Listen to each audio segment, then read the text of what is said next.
Welcome back to my channel viewers. इस video में हम लोग उर्दू के पैराग्राफ्स करेंगे। सीटेट के एग्ज़ाम में 15 नंबर के पैराग्राफ से क्वेश्चन आते हैं और 15 नंबर के पेडागोजी से आते हैं। अगर आपने लैंग्वेज 1 ली है उर्दू में तो आपको दोनों पैराग्राफ दिखेंगे, नज़्म से भी और नशर से भी। लेकिन अगर आपने लैंग्वेज 2 चूज़ की है तो आपको दोनों पैराग्राफ नशर से ही दिखेंगे। इस वीडियो में हम लोग छोटे छोटे 2 पैराग्राफ करेंगे नशर के। सीटेट के एग्ज़ाम में जो पैराग्राफ आते हैं उससे रिलेटेड 7 से 8 क्वेश्चन पूछे जाते हैं, लेकिन हम लोग जो यहाँ पे सॉल्व करेंगे वो छोटे होंगे थोड़े, उसमें 5 ही क्वेश्चन रखे हैं। तो चलिए स्टार्ट करते हैं। अगर ये वीडियो आपको अच्छी लगे तो इसे लाइक करिएगा, मेरे चैनल को सब्सक्राइब करिएगा और शेयर करना ना भूलें। यहाँ पे देखिए लिखा है, दर्ज झेल नशरी इक़्तिबास का बगौर मुताला कीजिए और पूछे गए सवालात के जवाब दीजिए। यहाँ पे पैरा दिया है, वो अपने दोस्तों के साथ जो गर्दिश रोज़गार से बिगड़ गए थे निहायत शरीफाना तौर से सलूक करते थे। दिल्ली के अमायद में से एक साहब को मिर्ज़ा के दिली दोस्त थे और गदर के बाद उनकी हालत सकीम हो गई थी। एक रोज़ छीट का फरगुल पहने हुए मिर्ज़ा से मिलने को आए। मिर्ज़ा ने कभी उनको मालिदा या जामेदार वगैरह के चगू के सिवा ऐसा हकीर कपड़ा पहने नहीं देखा। छीट का फरगुल उनके बदन पर देखकर दिल भर आया। उनसे पूछा कि ये छीट आपने कहाँ से ली? मुझे इसकी वजह बहुत ही भली मालूम होती है। आप मुझे भी फरगुल के लिए ये छीट मंगवा दें। उन्होंने कहा, ये फरगुल आज ही बनकर आया है और मैंने इसी वक्त इसको पहना है। अगर आपको पसंद है तो यही हाजिर है। मिर्ज़ा ने कहा जी तो यही चाहता है कि इसी वक्त आपसे छीनकर पहन लूँ, मगर जाड़ा शिद्दत से पड़ रहा है। आप यहाँ से मकान तक क्या पहन कर जाएंगे? फिर इधर उधर देखकर खूंटी पर से अपना मालिदा का नया चगा उतार कर उन्हें पहना दिया और इस खूबसूरती के साथ वो चुगा उनकी नज़र किया। इस तरह से यहाँ पे पैरा कंप्लीट होता है। इसमें जो पहला क्वेश्चन पूछा है इस पैराग्राफ से रिलेटेड वो है, छीट से क्या मुराद है? पहला है एक किस्म का रेशमी कपड़ा, दूसरा है एक किस्म का सूती कपड़ा, तीसरा है एक किस्म का ऊनी कपड़ा, या फिर चौथा इनमें से कोई भी नहीं। छीट से मुराद है एक किस्म का सूती कपड़ा, यानी कि ऑप्शन सेकंड।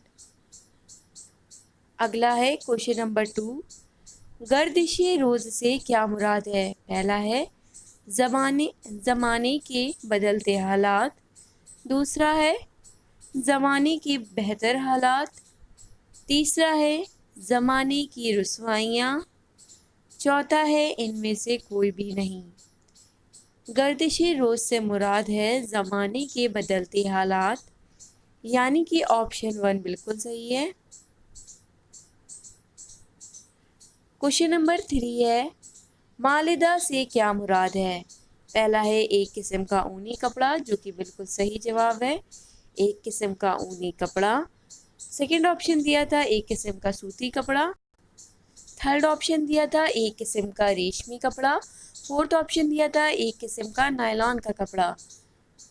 नेक्स्ट क्वेश्चन है, इसी वक्त आपसे छीन कर पहन लूँ से क्या मुराद है? पहला है वाकई छीन कर पहनना, सेकंड है इंतहाई अपनेपन का इजहार, थर्ड है बेमुरवती का इजहार, फोर्थ है ज़बरदस्ती लेना। इसका सही जवाब है ऑप्शन सेकंड, इंतहाई अपनेपन का इजहार। फिफ्थ क्वेश्चन है, मिर्ज़ा यहाँ पर किससे मुराद है? पहला है मिर्ज़ा दबीर से, सेकंड है मिर्ज़ा गालिब से, थर्ड है मिर्ज़ा तफ्ता से या फिर फोर्थ है मिर्ज़ा मोहम्मद हादी रसवा से। इसका सही जवाब है option number second, Mirza Ghalib से। अब हम लोग एक और पैराग्राफ सॉल्व करेंगे। मंदरजा झेल इक्तिबास को पढ़िए और समझिए और सवालों के जो मुतबादिल जवाब दिए गए हैं इनमें से सही जवाब को चुनकर लिखिए। हुब्बुल वतनी का जज्बा हर इंसान में होना ज़रूरी है। जिस मुल्क में मुहिब्बे वतन होते हैं, मुल्क तरक्की की मनाजिल तेज़ी से तय करता है। जहाँ ऐसा नहीं वो मुल्क बर्बादी की तरफ जाता है। पुराने ज़माने में वतन परस्त हर मुल्क में लाताअत थे। हिंदुस्तान सोने की चिड़िया कहलाता था, लेकिन एक वो रोज़ आया जब मुल्क अंग्रेज़ों का गुलाम हो गया। मगर लाखों वतन परस्तों की कुर्बानियों के बदले हमें आज़ादी मिली। इस आज़ादी को बरकरार रखने के लिए हमें मुत्तहद रहना होगा। यहाँ पे पैराग्राफ कंप्लीट होता है। इससे रिलेटेड जो सवाल है वो ये पूछा गया है।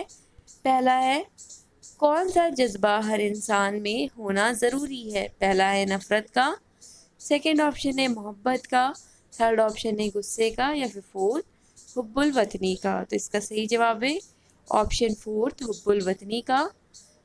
नेक्स्ट क्वेश्चन है, जहाँ वतन परस्त नहीं होते ऐसे मुल्क का क्या होता है?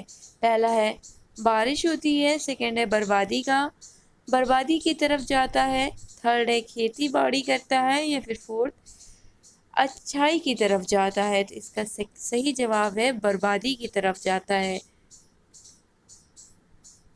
अगला क्वेश्चन है क्वेश्चन नंबर 3 इस पैराग्राफ से। पुराने ज़माने में हिंदुस्तान क्या कहलाता था? पहला है प्लास्टिक की गुड़िया कहलाता था, सेकंड है चांदी का बंदर कहलाता था, या फिर थर्ड सोने की चिड़िया कहलाता था, या फिर फोर्थ पीतल का कबूतर कहलाता था। तो इसका सही जवाब है सोने की चिड़िया कहलाता था। अगला क्वेश्चन है, हिंदुस्तान को अपना गुलाम किन लोगों ने बनाया? जापानियों ने, अरबों ने, अंग्रेज़ों ने, या फिर फोर्थ अफ्रीकियों ने। तो यहाँ पे सही जवाब है क्वेश्चन ऑप्शन 3 अंग्रेज़ों ने। अगला क्वेश्चन है फिफ्थ, हिंदुस्तान किस तरह आज़ाद हुआ? पहला है इनकलाबी शायरी की वजह से, सेकंड है अच्छा क्रिकेट खेलने की वजह से, या फिर थर्ड गद्दारों की वजह से, या फिर फोर्थ वतन परस्तों की कुर्बानियों की वजह से। यहाँ पे ऑप्शन फोर्थ बिल्कुल सही है, वतन परस्तों की कुर्बानियों से। इस तरह से आज हम लोगों ने छोटे छोटे 2 पैराग्राफ किए हैं। सीटेट के एग्ज़ाम में हो सकता है इससे थोड़े बड़े पैराग्राफ आपको देखने को मिले, लेकिन पैराग्राफ ज़्यादा टफ नहीं आएंगे। आप उसमें से बआसानी आंसर छांट लेंगे। अगर ये वीडियो आपको अच्छी लगे, आपके लिए हेल्पफुल रहे, तो प्लीज़ इसे लाइक करें, मेरे चैनल को सब्सक्राइब करें और शेयर करना ना भूलें।